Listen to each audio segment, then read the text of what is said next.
Hello hi good morning सकाल सकाल सामने देखो पूरा सिटुआ सकाल एमती आग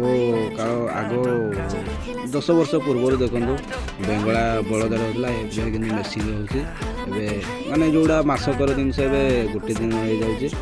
तो एपटे पुआल भी पड़ुचे एपटे धान पड़ुचे एपटे धान खुआ चलती एपटे फुल फैमिली आम पूरा जल्दी जल्दी लगी जहाँफल समय बचो पैसा भी बचीज कम समय भितर बहुत काम हो तो एपटे मुझे किसी बिड़ा पाख पहुँचेदेली तो एपटे मो बड़ माँ भी पहुँचे मो काका मो बाबा और मो बापा सब धान खाऊँ तो एपटे मो बड़ माँ टे मोबाइल धरदेला किसी बिड़ा पाखे पहुँचेदेली तापर देखु प्रायतः 2 घंटा लगे 2 घंटार पर देखो ये सब रिजल्ट आशा करुँच भिडियो भल लगे लाइक शेयर सब्सक्राइब करदे मो जेजेमा भी झाड़ू कर कला।